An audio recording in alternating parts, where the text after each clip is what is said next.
All right, let's start.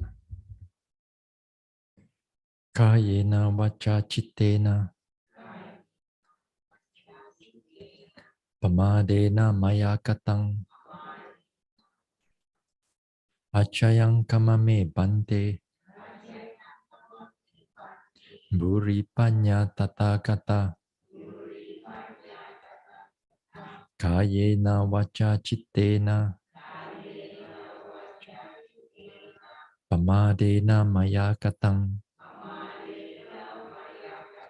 achayang kamame dhamma sanditika akalika kayena vacha chittena pamadena maya katang achayang kamame sangha supatipana anuttara sadhu sadhu sadhu namo tassa bhagavato arahato samma sambuddhassa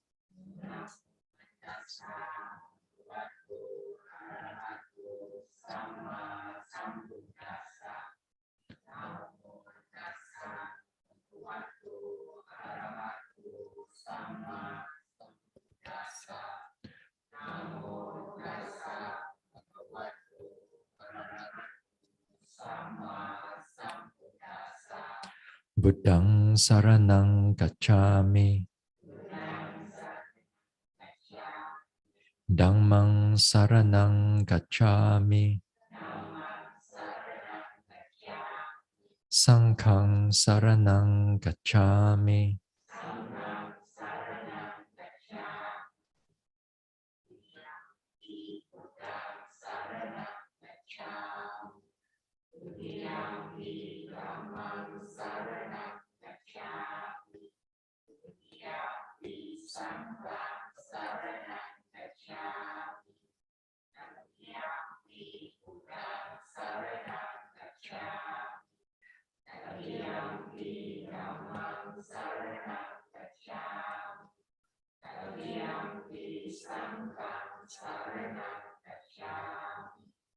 Tisarana gamanang paripunang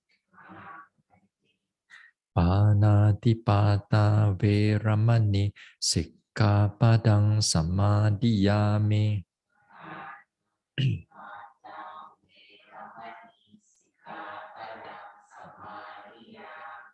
Adina dana veramani Sikkhapadang samadhiyami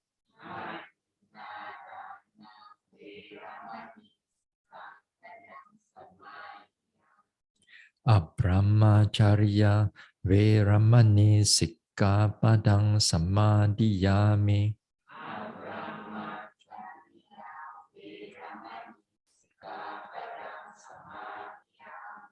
Musavada veramani Sikkhapadang samadhiyami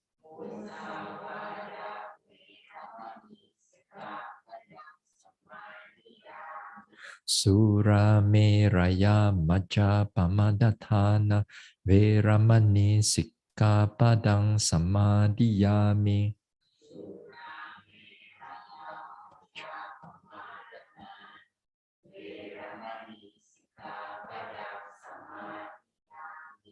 Vikala bhojana veramani Sikkhapadang samadhiyami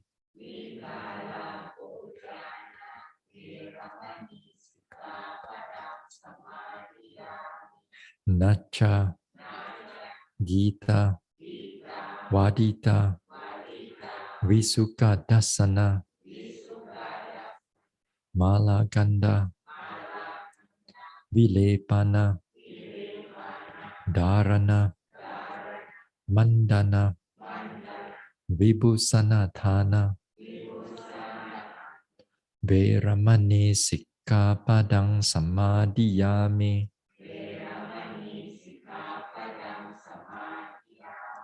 Uchasayana Mahasayana Veramani Sikkhapadang Samadhiyami.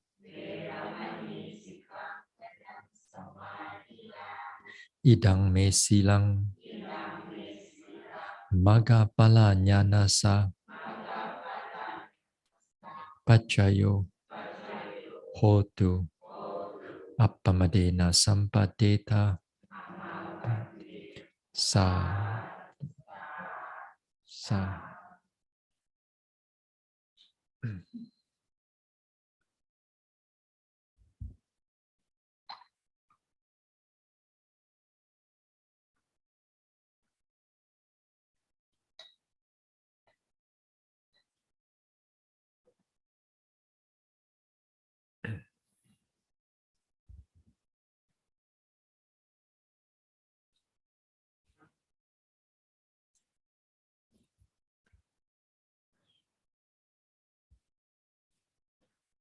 Tonight we skipped the guided meditation. It's quite a number of Q&A session, Q&A questions.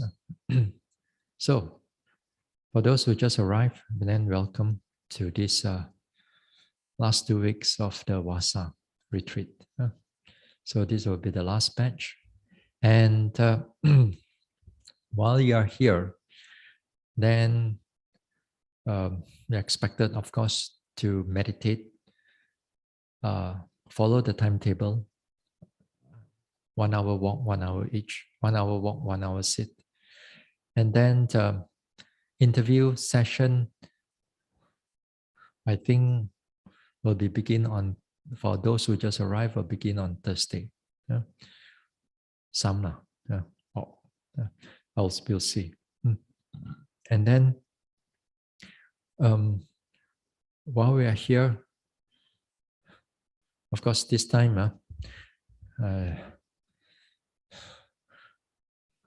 for the most yogis, these last 2 weeks, compared to other 2 weeks,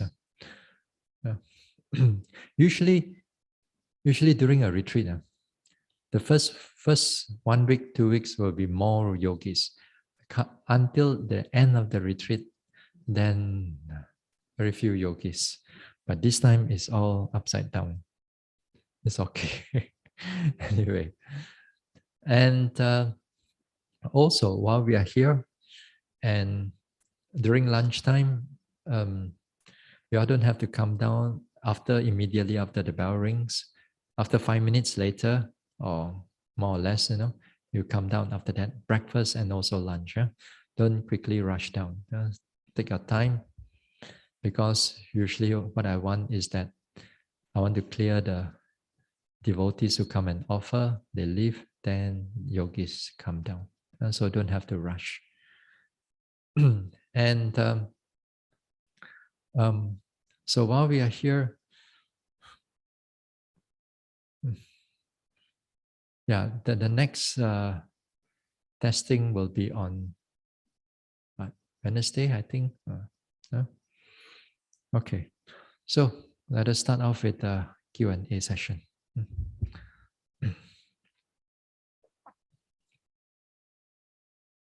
It's quite a lot of questions out for tonight. Okay. Let me remove this one. All right, okay. Question 1. During sitting, when touch points no longer remain at its original place, and we do not see the hands or body formations, only felt the sensation somewhere in front. 1. Where do we note the touch point during this time? 2. Is this something like experience of anatta? Okay. During sitting, the touch points no longer remain at its original place, and we do not see the hands or bodily formation, only felt sensation somewhere in front. Where do we note the touch points during this time? 2. Is this something like experience of anatta? Okay. Now, while you are noting the sitting and touching, and then the sitting and touching is not like in front of you, okay, or not at the original place. Now, this type of phenomena, when we are meditating, every now and then, as if like even the rising, falling, or even your certain sensation, or even like sometimes pain also, they may not be there like you used to note, Sometimes it can come like somewhere in front of you. Sometimes it's like in front of in front of the eyes, in front of the face. Sometimes it may not be in front. Sometimes it may be used to be left. Then it goes in. Then this thing is somewhere in the right. Uh, So the original place and so on, you begin to sort of like uh, you know this dislocate from the place. Uh, uh, so this type of phenomena, they are actually very usually yogis will notice them quite frequently. Uh. Now, what happened during this time? All you need to do, your job is just to note them as they are now. If it's in front of you, you note them in front of you. Don't go and look for the original place. Don't look for the place that it used to be. Because sometimes when things are progressing, what happened is during this time is that the concept, the idea of a place is slowly begin to removed, and only sensation or the process is happening right now. So this one, as I said, the concept of a place, whether hands or even sometimes the leg, here or there, it begin to remove itself due to the nature of the clarity and the noting mind. Only it notice the reality. It begin to take the reality much more clearer and not so much on the concept. Yeah? So when it doesn't take on so much on the concept, so as if like the object is being removed from its original place, and it's like somewhere in the front, somewhere at the side there. Yeah?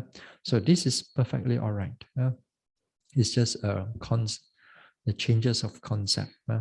Now, all this type of when the concept are slowly being eroded or slowly being removed, sometimes a lot of uh, funny things that are happening in the meditation. Like you used to know that, like your hands, your fingers, even you close, you can see the hands, finger, the shape, and all that. And then at certain times, even the shape is no more there. It's only sensation, it's only reality. Yeah? So many things when this happen, sometimes yogi get shocked.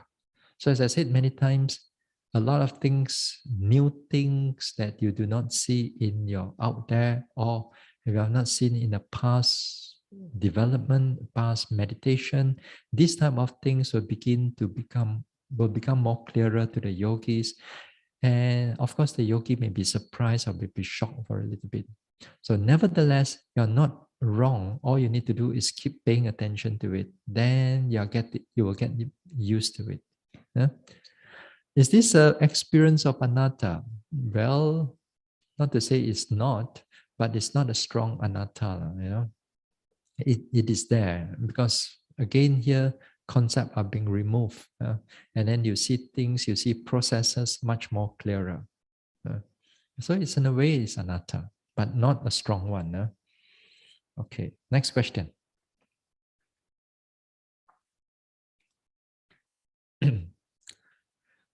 Is there any differentiation between bare awareness and noting mind? If so, what are the different circumstances for application? If is there any differentiation between bare awareness and noting mind? If so, what are the different circumstances for application? All right. Okay. So you want to know the difference between bare awareness and noting mind. Usually in my talks, I don't use the word bare awareness. Usually I don't use the word bare awareness because there are different authors when they write Dharma books or meditation books, the word bare awareness, different author can mean different things. Can mean different things. The word bare awareness was used by this Nyanaponika Thera. The Nyanaponika Thera, this is a late German monk, passed away many years during the time of the time of Mahasi Sayadaw. He wrote a number of books like The Three Evil Roots, also is a very good book. The Four Brahma Viharas, also a very good one. Wrote about the power of mindfulness, I think. That also is very good also. So it's a very good writer.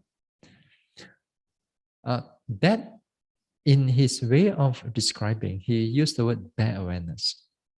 But when he used the word bare awareness, that is equivalent to a noting mind.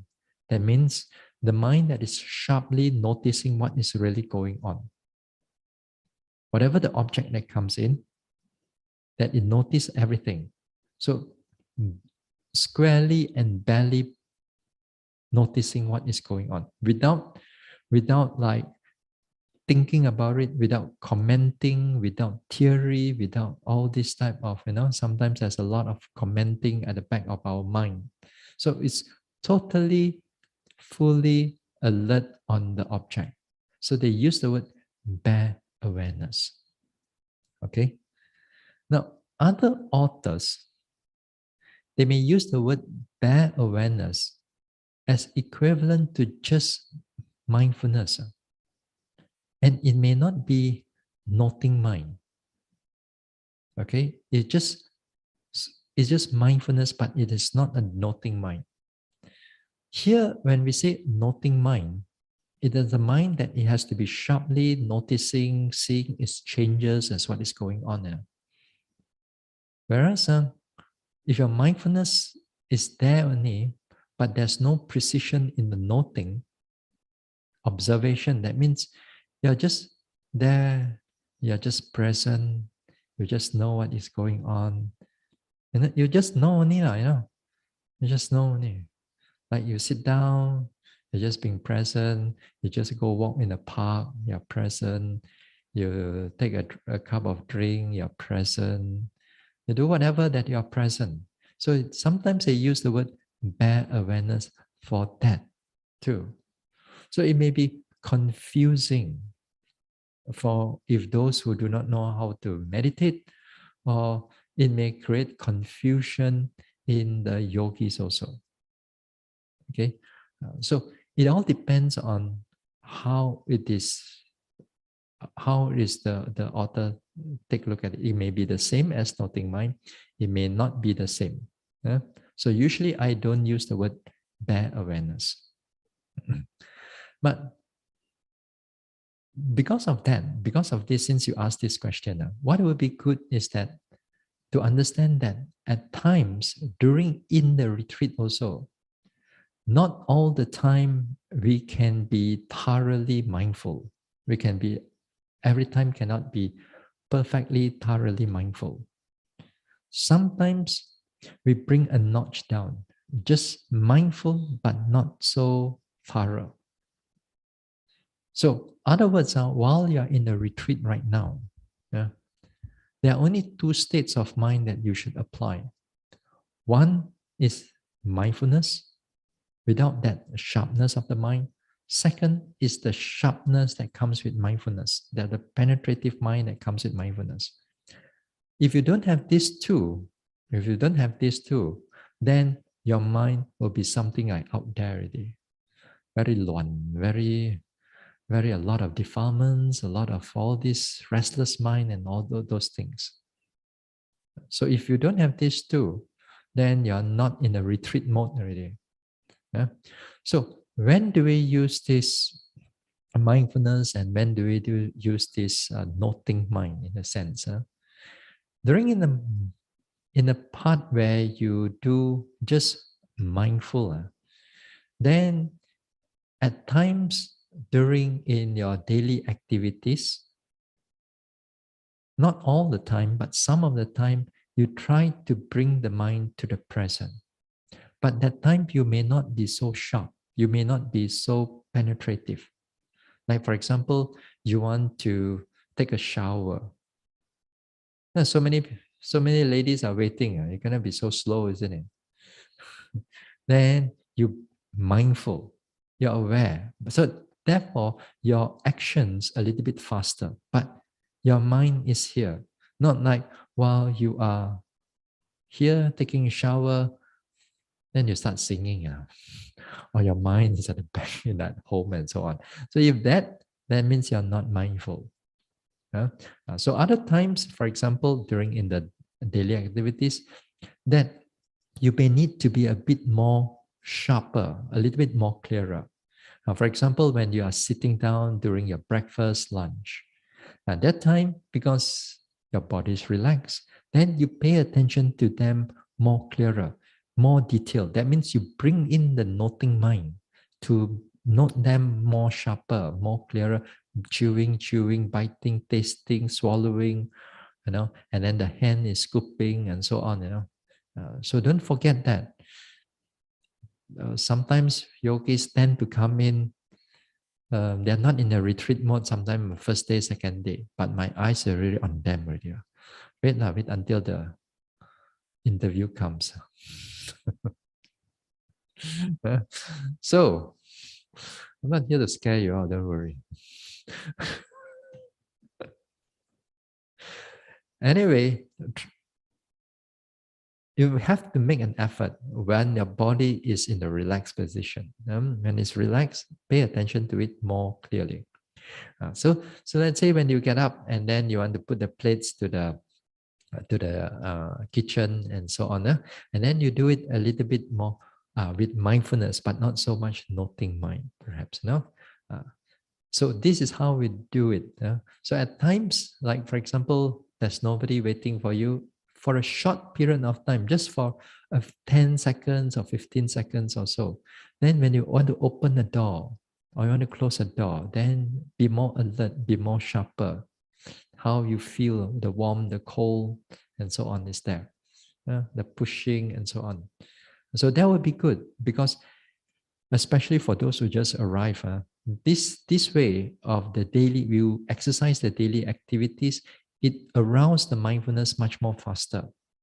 It arouses the mindfulness faster, and then you settle down into the meditation retreat faster, in the sense that it will help you to overcome a lot of your sleepiness and a lot of drowsiness within a day or two or three. If you don't do that, then you have to wait until like 5, 6, 7 days only, then only the mind clear. Then only you have 1 more week to go only. So we have to learn to settle the mind down. Actually, for those who come, or next time you want to come for a retreat, it would be good that you learn to settle the mind down first before you come to a retreat. But some of us are working. We have to clear a lot of things, especially we need to clear all the deadlines and whatever. Then only we come, and then the whole mind is few days is so a lot of thinking.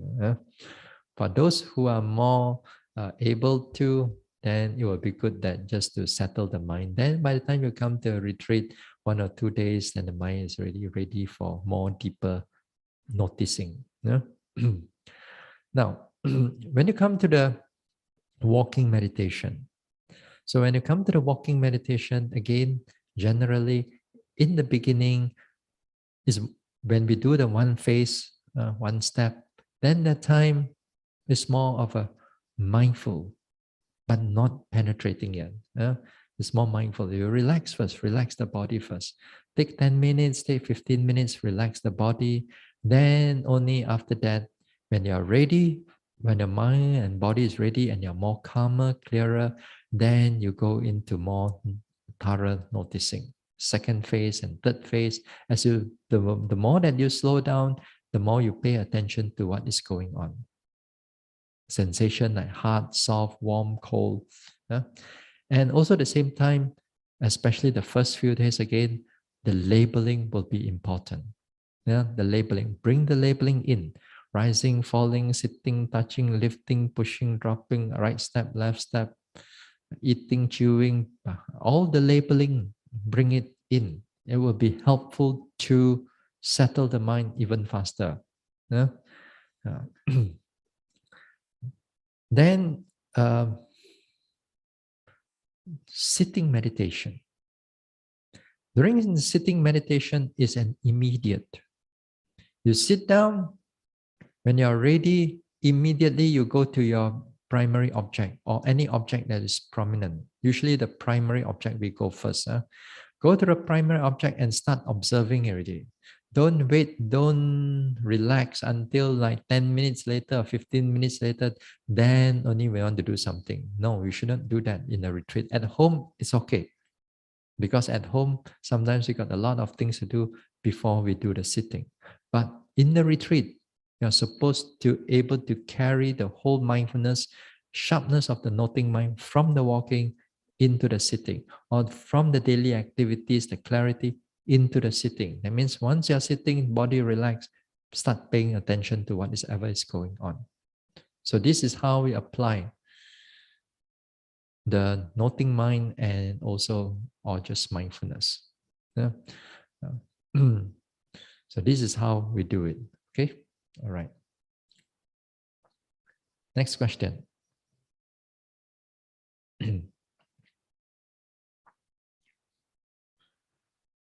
Okay. Now, in an intensive retreat, generally, would most yogis experience insight 1, 2, 3, or more? Or what is the average percentage of those who are able to experience the first few insight? In an intensive retreat, generally would most yogi experience insight 1, 2, 3? Or what is the average of those who are able to experience the first few insights? Yeah. Now. As I said now, when we come to the insight knowledge, don't become too obsessive about them. Okay, they are they are theoretically like as if they theoretically talk about the progress of from beginning until enlightenment, at least on the first path on the enlightenment. Yeah, but the thing is that don't become too obsessive and then make it to become your yardstick, your measuring tape, where you are right now, You put a book there, you take a Mahasi Sayadaw's book and then you read about it. Oh, where am I? Am I here or am I here? So it gets confusing, actually. Sometimes it gets confusing. What you should do with understanding of this insight, at least when we talk about insight, we give you an idea that what you should be noticing, what objects you should be noticing, and what object you shouldn't be noticing. As you keep on noting each and every object of the mind and physical processes, every little noticing that you make, every little experience that you notice, that experience will be for the next moment. And the next moment is for the next moment, the next moment is for the next moment.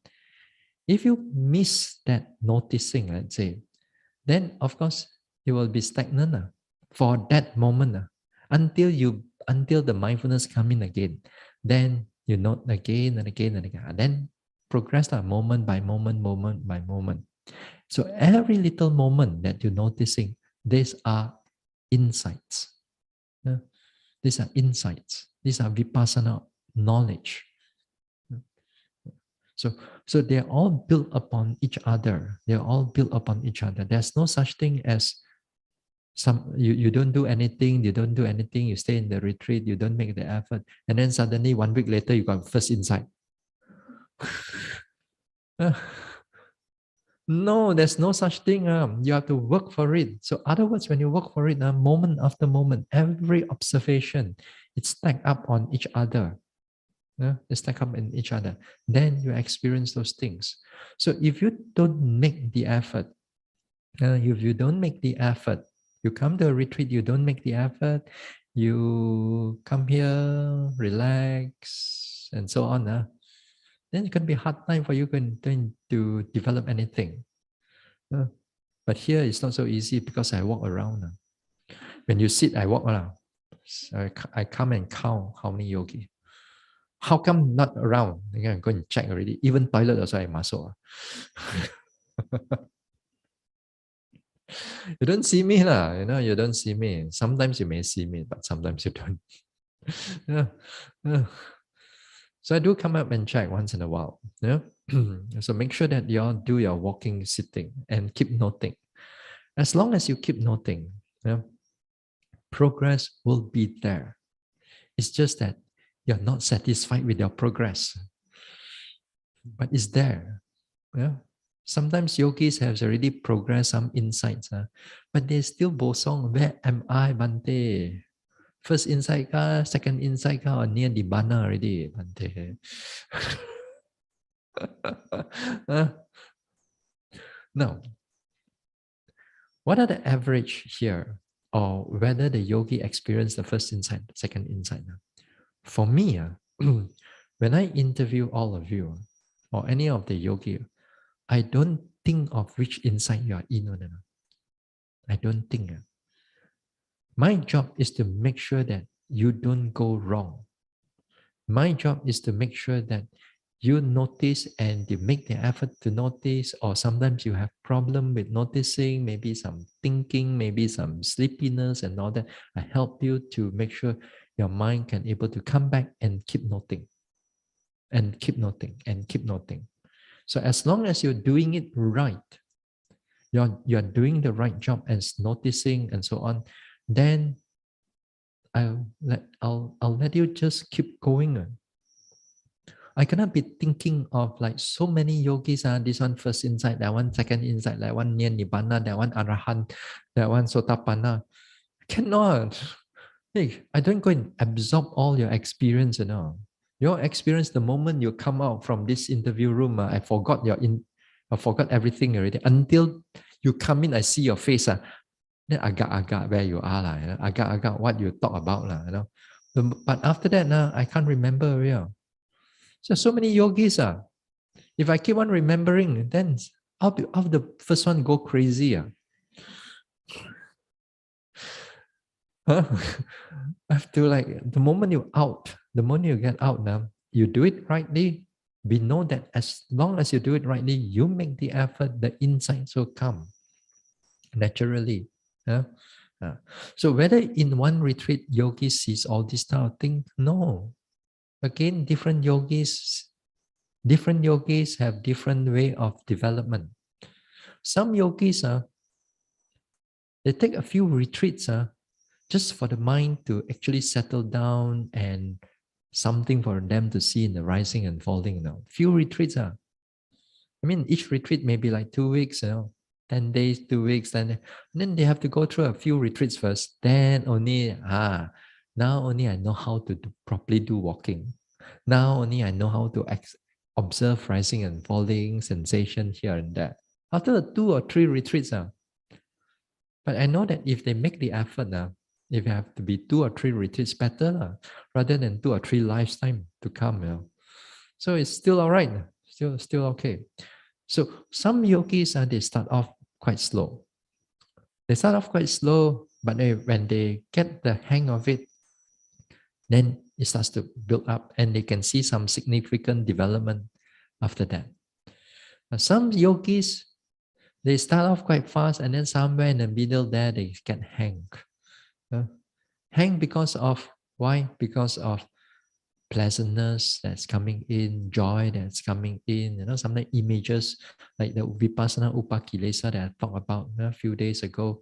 They get hang there, they get attached into these type of things. So when you get attached to these type of things, then they slow down the whole progress. They don't note anymore. But for whatever reasons, sometimes they slow down for whatever reasons, we just do not know. So that's why I don't think about the insights that yogi are going through. If I want to think, yes, I could, but I don't go and do all this stuff. This one, I go in agak where you are, you know. Chapa bo eng.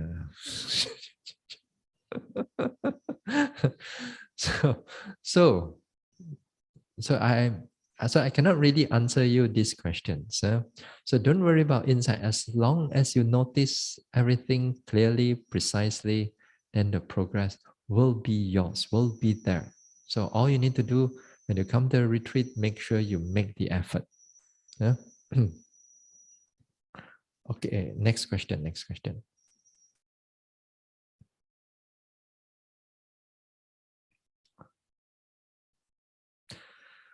Now, this is also an insight. Can Bhante please provide more example on insight number 3? Insight number 3. Insight number 3 is insight on knowledge of comprehension, sammasana jnana. Yeah? Knowledge of comprehension, insight number 3. Now, this insight, knowledge of comprehension, when we talk about this knowledge of comprehension, then what does it comprehend? Then here, theoretically, it falls under anicca, dukkha, anatta. Comprehend by groups. Comprehension by groups. Groups of anicca, groups of dukkha, groups of anatta. Theoretically speaking, this is theory. Practically speaking, while you're noting, you don't see them as group one, you know. You see them everything in a haphazard manner. Haphazard manner. And sometimes you may think that you are going backward, and you think that you are not progressing that well. Because again, here, different yogis experience these things differently, slightly differently. Some experience a little bit more anicca. Some experience a little bit more dukkha. Some experience a little bit more anatta. Okay? Now,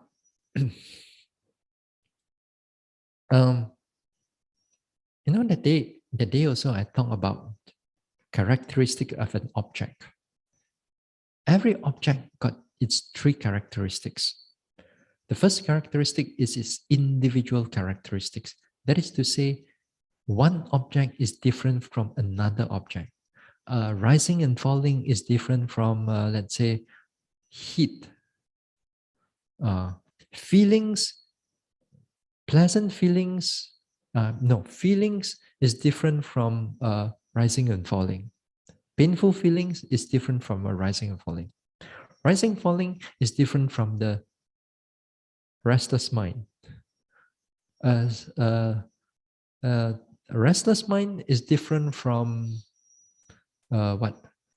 desiring mind or sleepiness. Yeah. So, in other words, each and every one of them, they are different in their characteristics.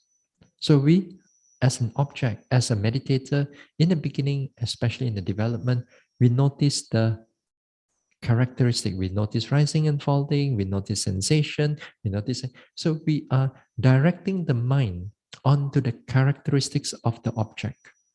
This is how vipassana is being developed. We look into the characteristic. We know that this is hardness, this is softness. Hardness is, it feels like that. Rising, falling, movement, it feels like that. Pain, pulling, pain, it feels like that. In such and such a way. Pulling here, trying here.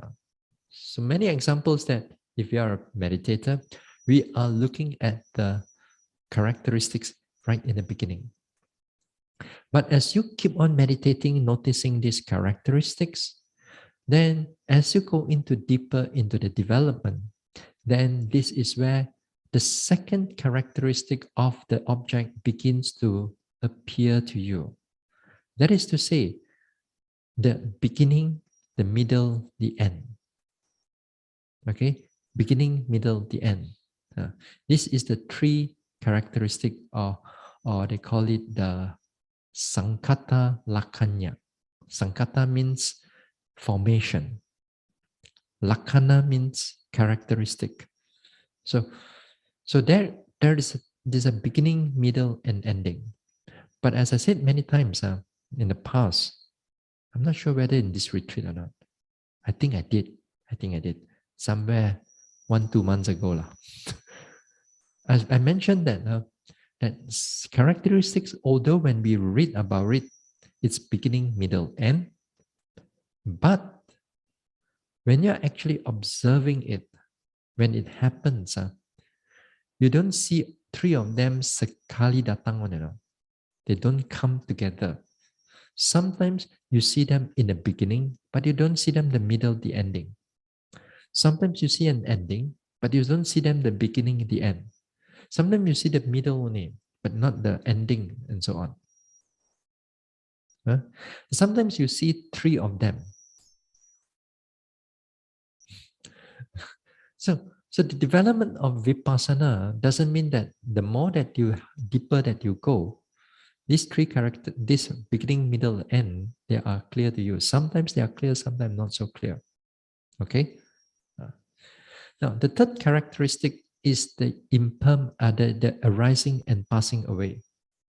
So, in other words, every phenomena, every object of the mind or body, they always have this arising and passing away. But whether you can see it or not, that's another thing. But it's already there. Just like right now, all of us, this arising and passing away phenomena, it's already inside already. It's already inside us. It's whether you can able to notice them or not. Your mind is sharp or not, or developed or not. So this arising and passing away, they are common in all phenomena. Beginning, middle, end also common in all phenomena. The first characteristic is just that they are different only, individually.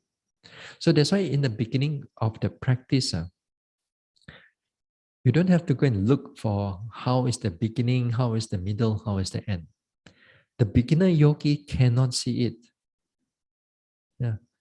You're going to force yourself if you do that in the beginning of your practice. Even when you are out there doing some, let's say once a week, go to a center or meditate, then you try to look for beginning, middle, end. You're going to have a lot of forcing into your mind, and then after that, you don't want to meditate on it because it's very taxing to the mind.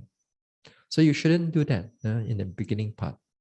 But as you able to develop, let's say in a vipassana retreat and during vipassana, and you're able to develop, then it will come to you see the beginning, middle, and end quite clearly at certain time, and especially at the insight number 3, knowledge of comprehension.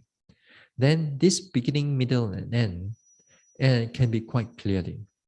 But doesn't mean that higher development you don't see, Sometimes higher development you see only the ending only. So don't think that it is the all that you will see. So beginning, middle, and end, you will see it more clearly, especially in the third insight. How does it being seen? For example, you take the pain, for example. In the beginning of the retreat, in the beginning of your development, you see this pain as pain never ends, right? Pain until the time ends, but your pain still not end yet. So you tahan there, tahan. So you still watch. 1 hour, get up, okay, fine.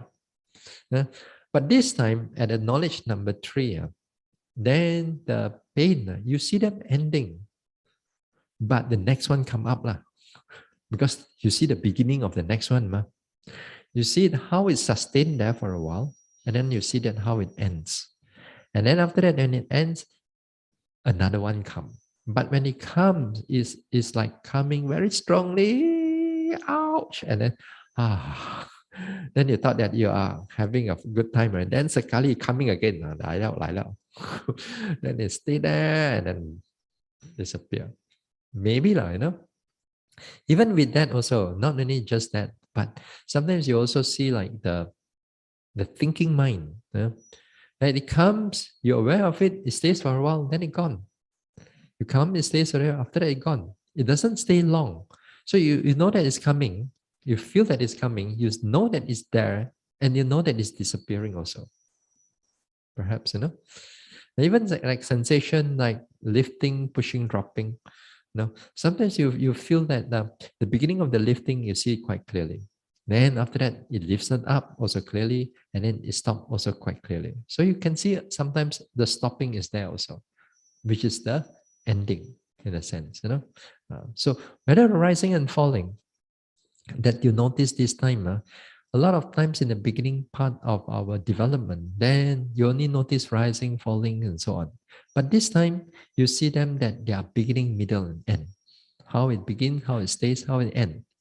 But at the same time also, the rising and falling may not be always straight and rising, falling. It may turn and pull and go in many different ways. It may turn and whatever lah.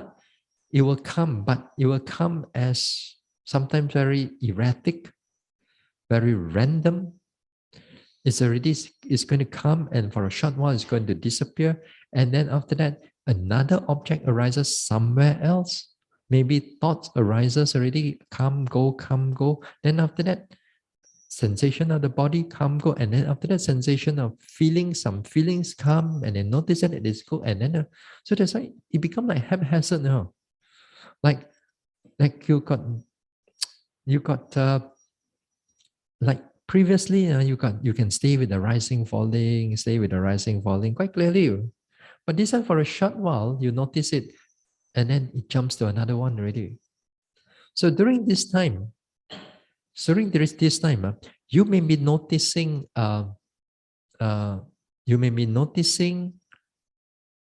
change for a while. Then after that, you may noticing like anatta, non-self, because things keep on changing on their own accord. You cannot control them where they want to go. It's from here, after that there, after that there, after that there. Then after that, you notice unpleasantness that comes and go, come and go. Not just here unpleasant, but sometimes somewhere else also unpleasant. It comes, it goes. So everything when it mix up, it's totally like Roja there. And yet you progress on it. That is how it progresses. So when it comes to experience-wise, the yogi goes through a very haphazard noticing during this time, but it's perfectly all right. As I said many times, you have to learn to trust your noting mind. You trust your noting rather than you trust your own thinking. Whatever that's being shown to you, pay attention to them. So the more that you learn to pay attention to them, progress actually takes place. But if you start thinking, hey, this one should not be like that one, this one, how come is so haphazard? It's not so organized, in that sense. Then you want the way that you want. That is where you're going to slow down in your practice. So this time it is something like that. So as it getting more matured in this area, then again all the images and all the sensation and like pleasant feelings and so on starts coming in already this time. More stronger one. Not to say that in the past you don't see all these images, but this time the clarity of the images or clarity of the pleasant feelings, joy, and so on becomes much more clearer. And even like the balance of the faculties become much more better also. That means you can able to meditate quite long actually. This is something on the third insight. Something but there are more than that. You go and experience it yourself. But then don't overthink about it. Okay, next one. Next one, even lagi jalan. What does Nibbana look like? What does Nibbana look like? You ask me, how do I know? Go and experience it yourself. No. All right. now since you talk about Nibbana, okay. Now in the past few days, in the past few talks, we've been dwelling a little bit on the Nibbana and enlightenment because of we are talking on the equanimity. I think that some of you also have been following the Dhamma talks, in the from Zoom or from Facebook or from YouTube. So I've been following it, at least roughly what I've been talking about, in the past few talks. So we have been touching on Nibbana here and there, and then path friction that takes Nibbana as an object. Now again here, when one experiences Nibbana, now the Buddha used the epithet for Nibbana or the terms for Nibbana in many ways.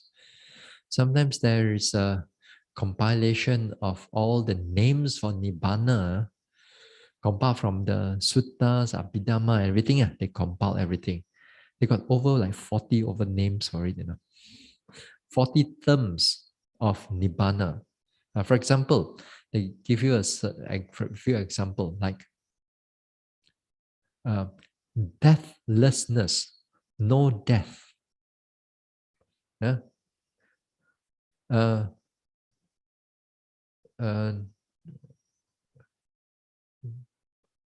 No birth also, no deathlessness and non-birth.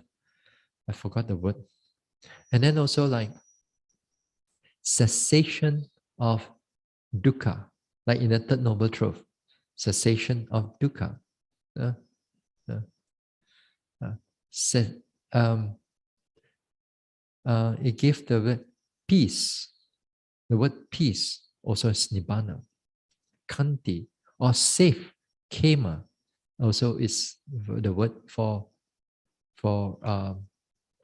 this one. Santi sukha, like over here, is mean for nibbana actually.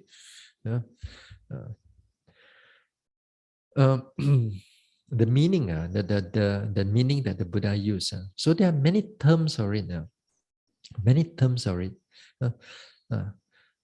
Sometimes they use the word non-arising, non-passing away. Also is there.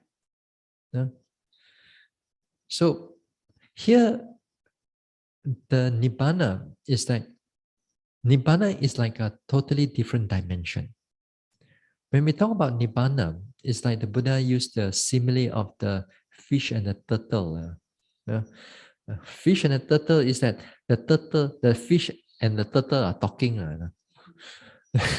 The fish, the turtle said to the fish, there's such thing as land without water. For the fish is that, what do you mean a place without a land that there's no water? To the fish is that because the fish never go out of water. It's always inside water. So the turtle have gone to the land and also inside water.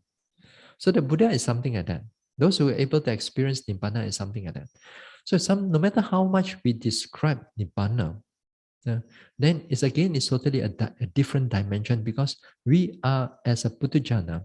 Then here, the experience of Nibbana is through our own I, me, mine, our craving, our own concept. So no matter how you think about it, conceptualize about it, cannot. You cannot. Yeah. Just like, for example, if you never taste an apple before, no matter how you're going to describe that for the person who never tasted it before, it's impossible. So the same thing, the realization of Nibbana, it's difficult to describe because it's a very subtle object. But subtle doesn't mean that it's not clear. It is very clear. It's because that your mindfulness and the rest of the factors of enlightenment is so powerful at that time, every small little thing becomes magnified thoroughly, clearly. So in other words, even Nibbana also being seen clearly. because of the concentration and so on are supporting observation. Yeah. Now, experience of Nibbana also like it doesn't come suddenly. Sometimes in our Buddhist texts, sometimes we read about Dharma books, and also sometimes people talk about Nibbana. Suddenly they sit down, pung, and the light come out. Nibbana liao. No, it doesn't come like that. It doesn't come like that. Nibbana is a gradual development. It's like all the experiences that what you go through, it on top of each other again. Like all the insights that you go through, it falls on top of each other until your mind is matured enough. Then then all the insights that we've gone through, the development we've gone through, then when your mind is ready, when we see Nibbana as an object. We call it Nibbana as an object, unconditional state, amata, non-death, deathless. Because sometimes when you experience it, Buddha used the word because sometimes for some yogis, when they experience it, they see that there is no beginning.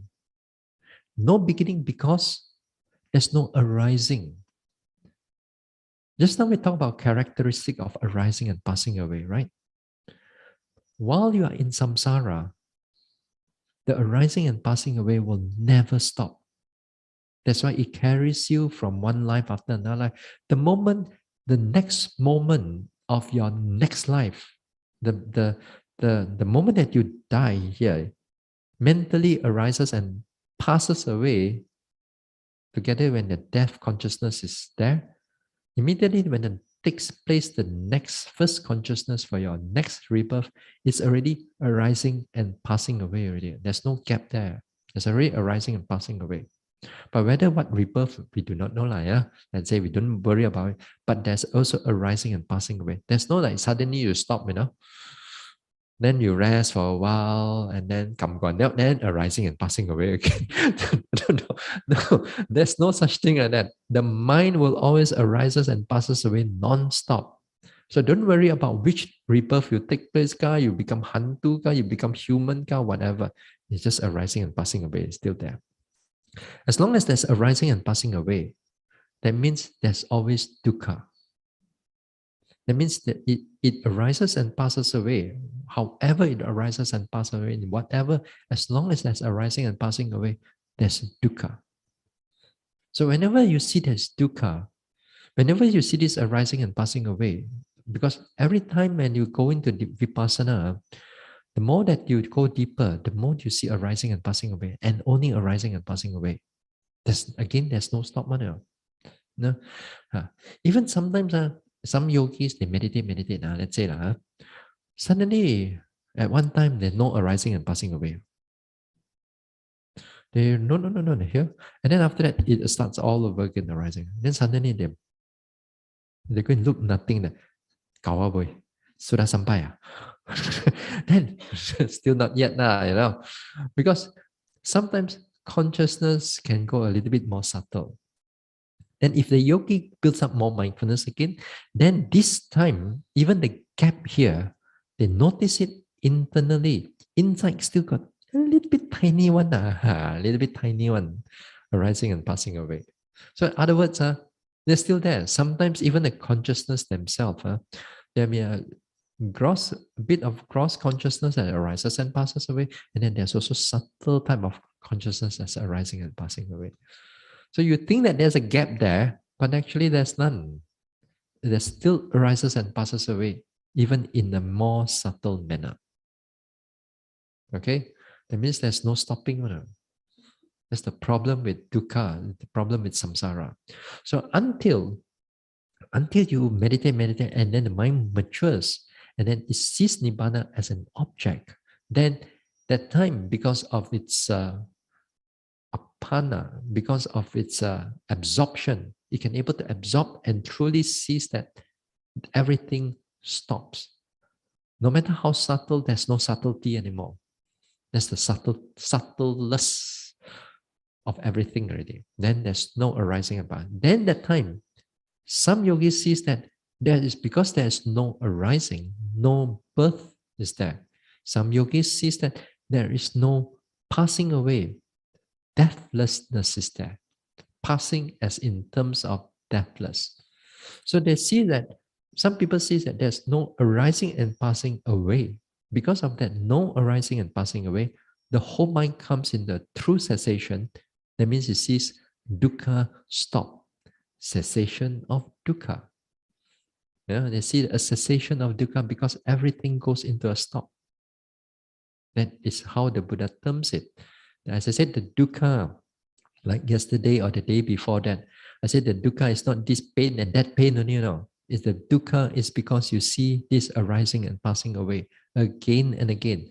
Dukkha due to formation. Because that perception of dukkha due to formations are clear to the yogi. So when they see this cessation, this nibbana, they see that this is a cessation of dukkha. You see what I mean? Some yogis sees that this is the freedom from all the characteristics.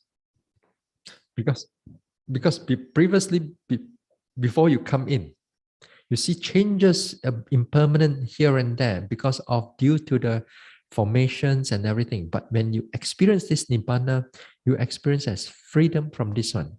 So they give it a term, signless liberation. Because the signs of arising and passing away, or the objects and mental bodily formation, they name it this way. So it all depends on how your mind inclined to it. I mean, this is up to a person's personality already. You cannot change that. After all, it's all nibbana only.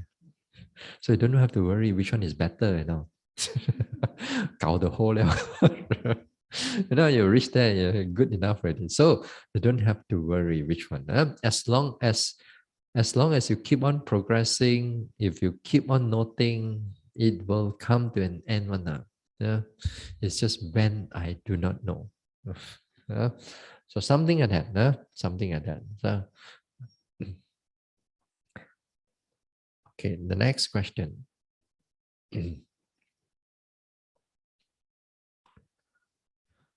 Now, the next question. Please clarify, a Sotapanna has 7 more lives or 7 more existence to go.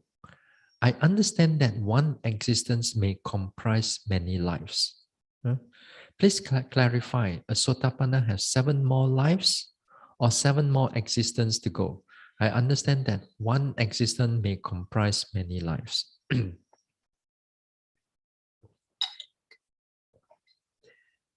Now here, when you say that Sotapanna, 7 more lives and 7 more existence, or here rather not just existence, you have to use the word planes of existence.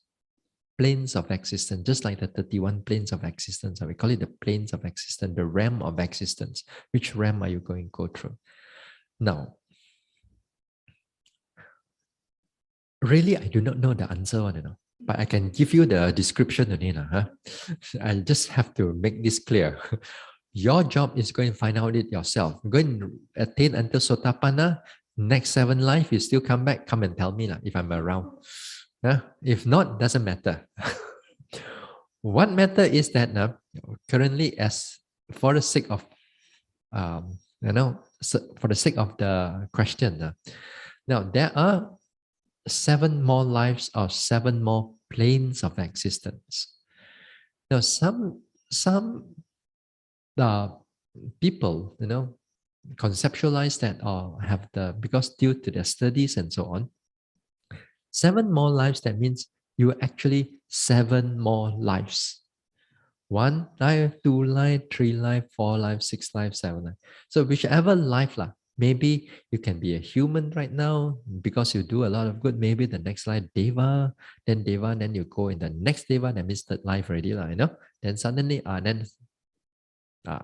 then seven life, and then your journey comes to an end. That is how normally people understand. You know? Now, seven more existence. There are also certain certain commentary. It says that the Sotapanna, yeah, it doesn't mean that there's seven more lives, but seven more planes of existence that he has to go through. Now, each plane, perhaps you may have to go through a number of lives, perhaps. Then that means what do you mean by planes of existence? Here, let's say, you see, human realm and the Deva realm is considered one realm, sensual realm, the sensual realm. Then, of course, we don't talk about the apayana. We don't talk about the woeful states. We don't talk about because you will not go there anymore, right? So we talk about the sensual realm. So sensual realm belongs to human realm and the sixth deva realm, according to the 31 planes of existence. Okay. Now, next one, you have the Brahma realm or the Rupa realm. So the Rupa realm, you have a 16 level due to whether it's the first jhana, second jhana, third jhana, fourth jhana, and then the maturity of the resultant of the jhana is rebirth in this realm of existence, 16 realm. And then after that, you have Arupa jhana, Arupa realm. Arupa realm, that means beings reborn mind only without body, and they can live for a long period of time. And then that one is you go through Arupa jhana, and then the resultant of Arupa jhana is reborn in this type of realm. So in other words, there are three realms.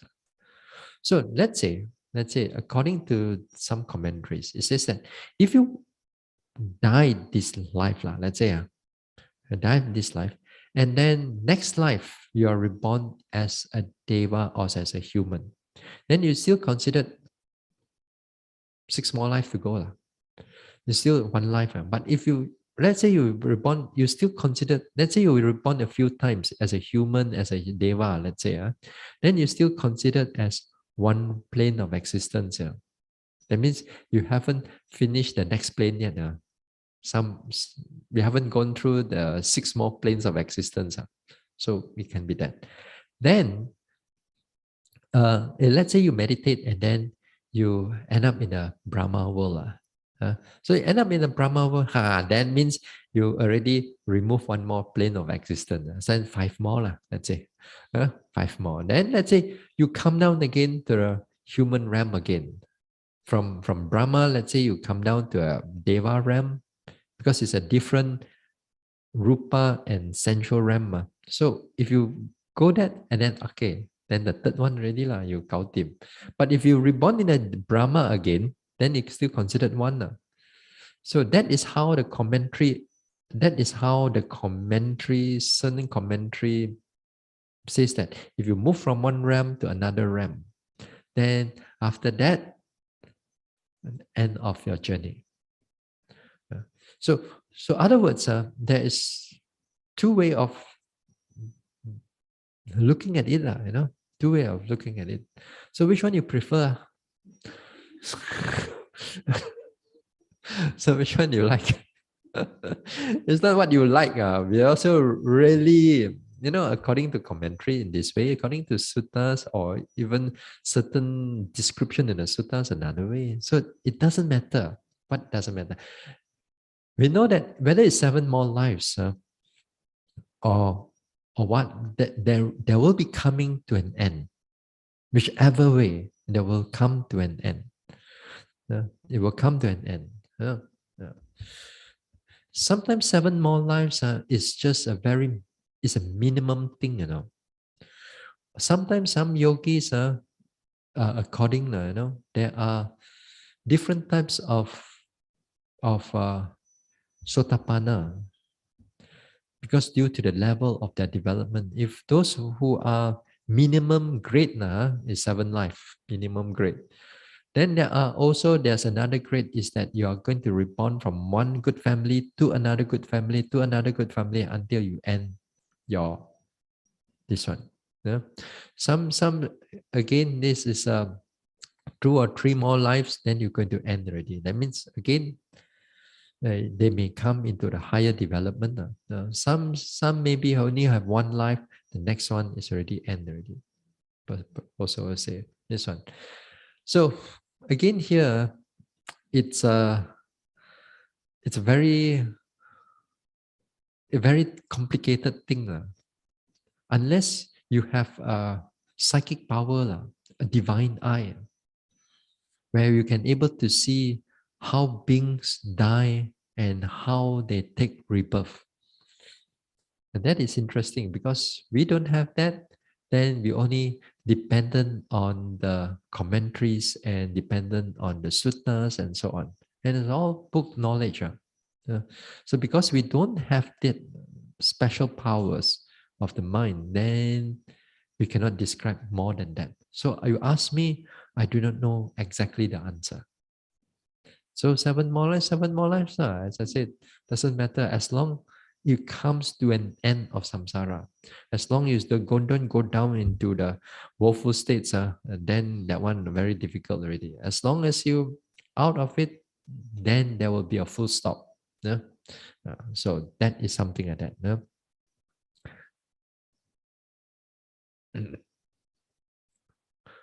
Okay, the next one.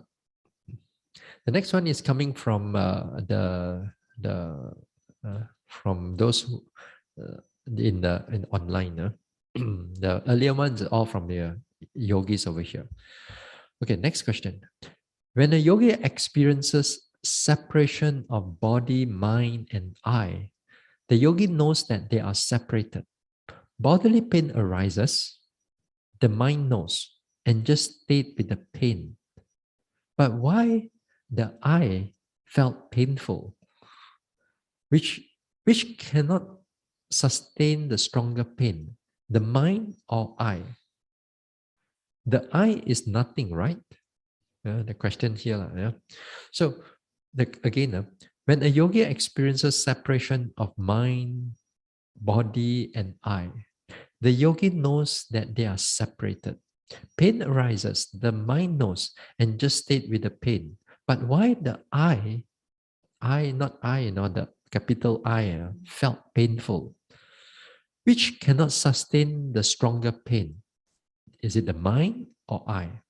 The I is supposed to be nothing, right? Yeah. The question is like that. I mean, here, while you're noting, while you're paying attention to your object of your meditation, what is important is that don't overthink too much. Don't overthink too much. You overthink too much, sometimes it creates even more confusion.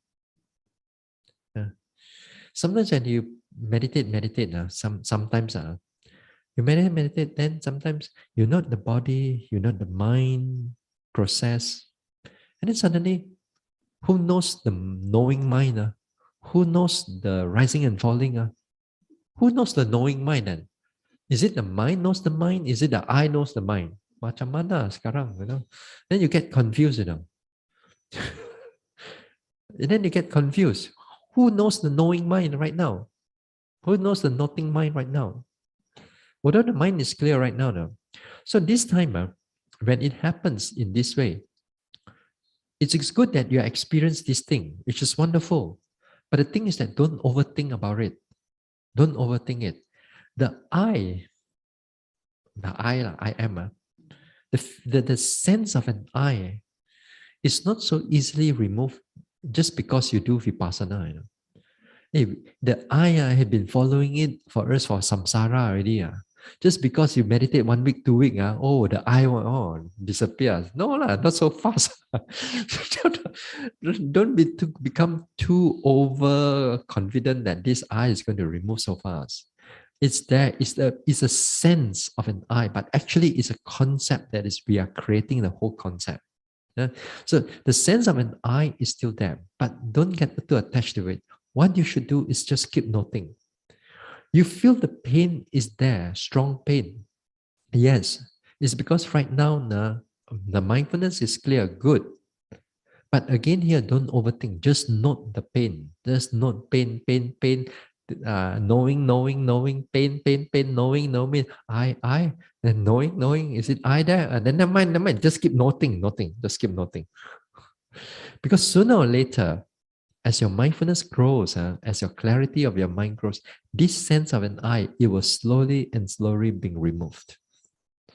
You just be aware of, in the meantime, you just be aware of it, as if like there's an I there is still watching. Just like we go back to the first question. Just the first question, we say that when you're noticing the sitting and touching, and then it's not in the original place anymore, as if like it's moving from in there. So here, the concept is being slowly removed. Now, initially, when we meditate also, as I said, that sometimes when you notice that palms or your this one, you close your eyes, but a sense of your shape of your fingers and your whole palm is still there very clearly in us. You notice that, the finger here at the end of the fingers, the second finger, or the end of the fourth finger. You know everything because the shape and the form is still there for you. So slowly and slowly, when the concept begins to remove, then you only feel sensation on it. So too the I am also the same thing. The sense of an I is a concept. So the more that you pay attention to these things of hardness, softness, pain, and sensation, you notice the mind that noticing the pain, which is good in a way. Then this time, you still feel an I is still there, but keep noticing. Sooner or later, that I will slowly and slowly begins to remove itself. So you're doing on the right track. Just don't overthink on it too much. Okay? Yeah. Don't worry which one is feeling it more painful. It doesn't matter. Just note it will do. Just note the pain and see how the pain are changing. Yeah? The I is just concept only, finally, Last question on this one. Could Bhante please explain why some arahants don't practice lying down for over 10 or 20 years? Does it mean that they don't sleep or they sleep in a sitting posture? Could Bhante please explain why some arahants don't practice lying down for over 10 or 20 years? Does that mean that they don't sleep or they sleep in a sitting posture?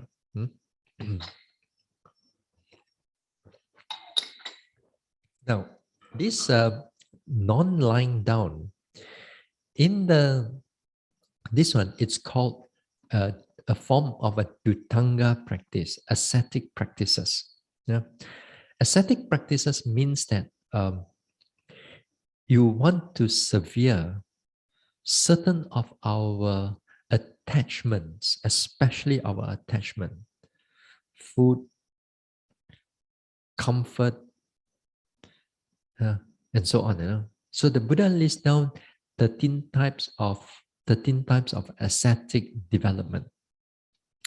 Now, this 13 part of 13 Dutanga practices is part of an extension of Sila.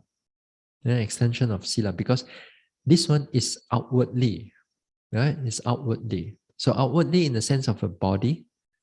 So in a way, it's a Sila practice, extension of Sila. Not every ascetic practices the Buddha recommends, There are only certain which is helpful to reduce the greed, reduce the attachment, to reduce the comfort. Then the Buddha recommends those things. Not just like the Buddha talk about the middle path. Avoid avoid what?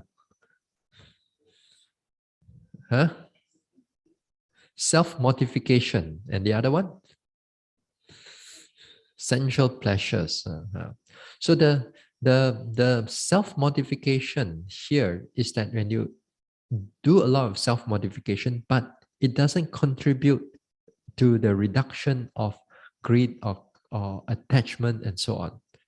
But there are certain ascetic practices which looks like a self-modification, but it actually reduces the certain greed or certain attachment.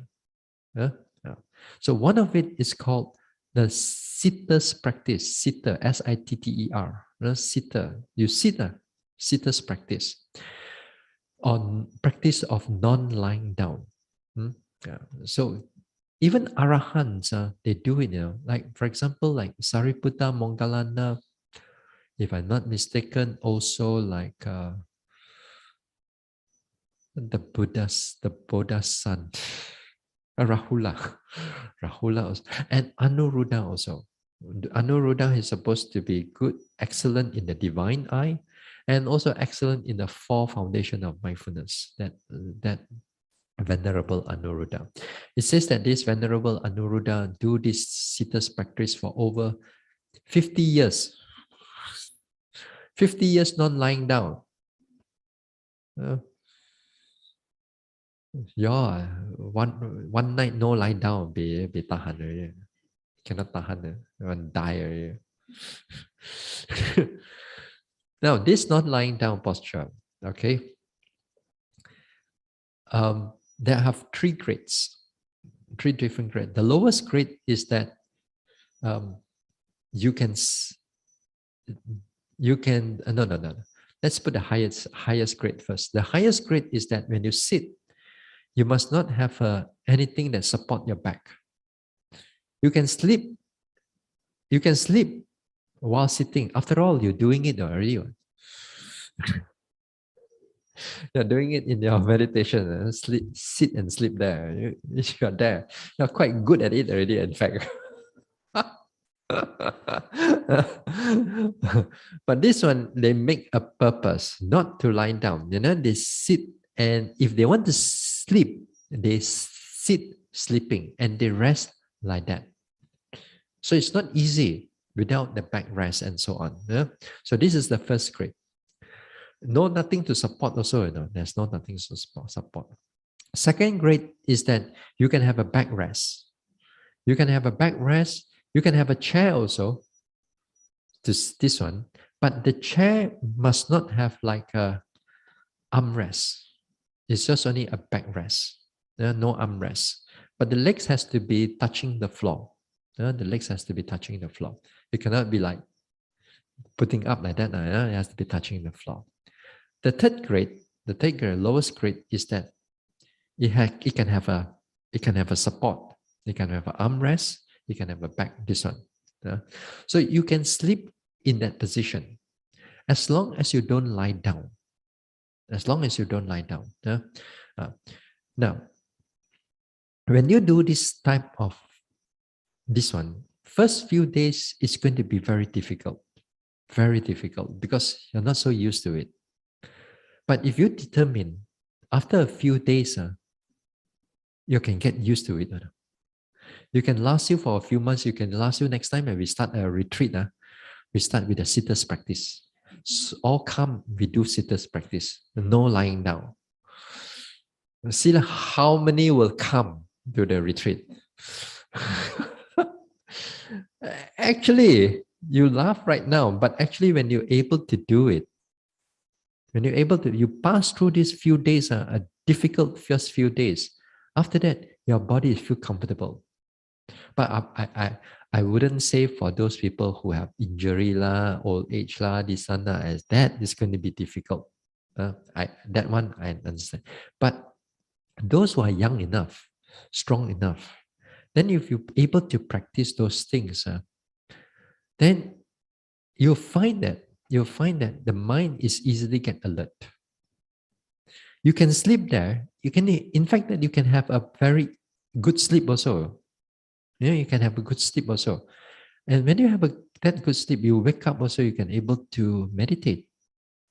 You can meditate very well. Your body is strong enough actually. And after that, but the body get used to it, actually the body can meditate the whole trip. Like what you're doing over here. It's just that at night, you don't lie down on it. So when you do that, after some time, what will happen to you is that your attachment to lying down to comfort is very much reduced. You see a bed, because of your determination of not lying down, you make that determination to not lie down, then that time you get your mind is so strong in the sense that the sleepiness and so on doesn't affect you so much, unless of course you're tired. But the mind doesn't like for example, like after lunch, oh, I have to take a nap. You want to take a nap, you sit and nap. Then the time your mind is always like in ready for meditation. Then with that, in long term to come, your body energy and your effort, it's so remarkable is that that you're not easily get attracted to whether you are uh, meditating or non-meditating time. You are so attracted to the bed, even after, let's say, for after some time, you gave up on the non-lying down. After you gave up, then the time also after that, you are quite okay. We are not so attached to all this type of sleepiness, laziness of the mind. You are always alert to do something. So it's a very good practice. And if you can able to do that also, if monks or nuns or people do that, then there are a lot of faith from people, others that you can see that you can actually able to do those type of things.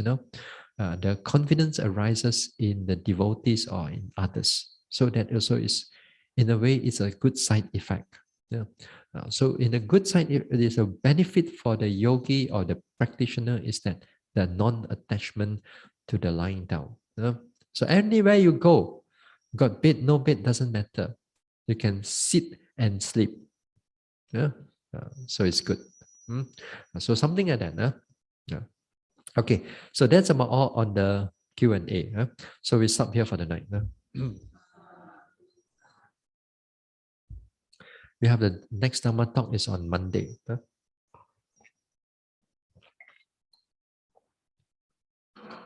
Right. We share merits. Idang me bhavanang nibbanasa pachayo hotu. May my mental cultivation be a condition for the realization of Nibbana. Imang no punya bagang sabba satanang dema. We share these merits with our departed ones, with all beings and all the devas. Sabbe satta sukhi hontu anumodantu. May all beings be happy. May they rejoice in these merits. Sadhu. Sadhu.